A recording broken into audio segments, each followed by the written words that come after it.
एक कॉन्सर्ट, एक स्टेज और चंद सेकंड का एक ऐसा पल जो देखते ही देखते इंटरनेट पर एक तूफान बन गया। चलिए आज इसी कहानी को परत दर परत खोलते हैं कि कैसे एक छोटी सी किस ने लाखों ओपिनियंस और एक बहुत बड़ी बहस को जन्म दे दिया। 1 मिनट के लिए जरा सोचिए, किसी भी रिश्ते में सबसे बुरी बात क्या हो सकती है? मतलब वो एक मोमेंट जो किसी को भी अंदर से तोड़ सकता है।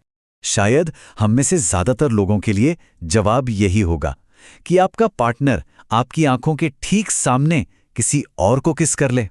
और बस यहीं से इस पूरी कहानी की चिंगारी भड़की थी। तो चलिए सबसे पहले सीधा उसी मोमेंट पर चलते हैं। मतलब आखिर हुआ क्या था उस रात? ऐसा क्या हो गया जिसने इतना बड़ा बवाल खड़ा कर दिया? तो सीन कुछ ऐसा था। मुंबई में एपी ढिल्लों का एक लाइव कॉन्सर्ट चल रहा था। ऑडियंस में एक्ट्रेस तारा सुतारिया अपने बॉयफ्रेंड वीर पहाड़िया के साथ थीं। अब एपी ने तारा को स्टेज पर बुला लिया, दोनों ने साथ में डांस किया और ठीक इसी बीच एपी ने तारा को गले लगाया और एक किस वो दी। ये सब हुआ तो बस कुछ ही सेकंड्स में, लेकिन उससे भी तेज स्पीड से सारे कैमरे घूमकर वीर के चेहरे पर जूम हो गए। सबको बस ये देखना था कि भाई उनका रिएक्शन क्या है। और बस जैसे ही ये वीडियो क्लिप ऑनलाइन आई, समझिए इंटरनेट की अदालत लग गई। एक छोटे से मोमेंट ने रातों रात लाखों लोगों को जज बना दिया था।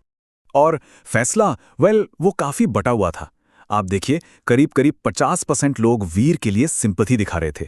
एक बड़ा हिस्सा लगभग 30% तारा को क्रिटिसाइज कर रहा था और बचे हुए 20% अरे वो तो पक्का मानकर चल रहे थे कि अब तो ब्रेकअप होके ही रहेगा। लोगों का गुस्सा और फ्रस्ट्रेशन वो साफ दिख रहा था।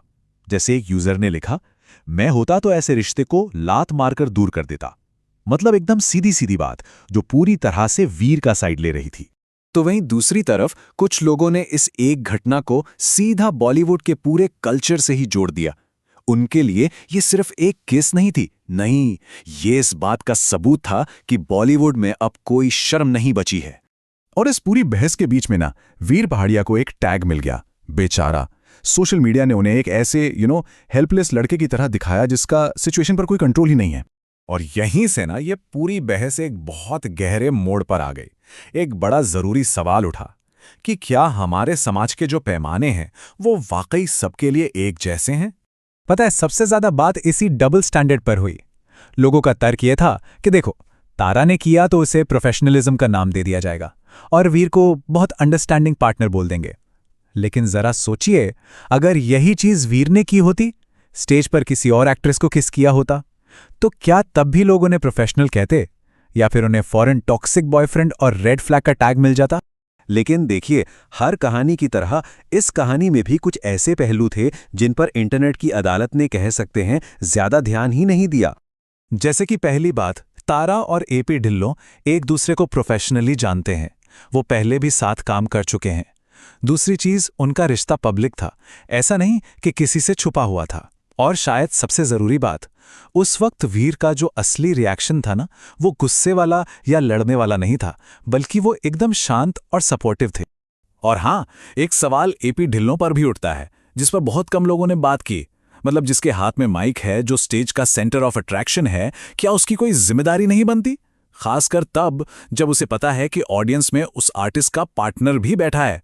तो सोशल मीडिया ने तो अपना फैसला सुना दिया, जजमेंट पास हो गया, लेकिन असल जिंदगी की कहानी ने एक बिल्कुल ही अलग मोड़ ले लिया। इंटरनेट पर तो सबने मान ही लिया था कि भाई ये रिश्ता तो अब गया, ब्रेकअप तो पक्का है। लेकिन जो हकीकत सामने आई वो इन सारी भविष्यवाणियों से मीलों दूर थी। इसके सबूत भी एक के बाद एक सामने आए। देखिए, इंसिडेंट के ठीक अगले दिन तारा और वीर एक साथ स्पॉट हुए। काफी खुश दिख रहे थे वेकेशन पर जाते हुए। और फिर तो तारा ने खुद वीर के साथ एक फोटो सोशल मीडिया पर पोस्ट की, एक हार्ट इमोजी के साथ। बस ब्रेकअप की सारी अफवाहों पर एक झटके में फुल स्टॉप लग गया। तो ठीक है, ये घटना तो शायद अब खत्म हो चुकी है, लेकिन ये अपने पीछे कुछ ऐसे सवाल छोड़ गई है जो तारा, वीर या एपी ढिल्लों के बारे में उतने नहीं हैं जितने कि हम सबके बारे में हैं। ये आज के मॉडर्न मैन की दुविधा को एकदम साफ दिखाता है। सोचिए, अगर वीर उस वक्त गुस्सा दिखाते तो उन्हें इनसिक्योर और टॉक्सिक का लेबल मिल जाता, और जब वो शांत और सपोर्टिव रहे तो उन्हें कमजोर और बेचारा बना दिया गया। मतलब वो कुछ भी करते, जज होना तो तय था। और शायद सबसे बड़ी सीख यही है, हम अक्सर पूरे रिश्ते को, उसके पूरे कॉन्टेक्स्ट को समझने की कोशिश ही नहीं करते। हम बस कुछ सेकंड की एक वायरल क्लिप देखते हैं और अपना फैसला सुना देते हैं। और आखिर में एक सवाल सबके सोचने के लिए है कि अगर कोई वीर की जगह होता, कैमरों और लाखों लोगों की नजरों से दूर, सिर्फ अपने दिल के सामने, तो क्या वो वाकई इतना नॉर्मल रह पाता? इस पर सोचिएगा जरूर।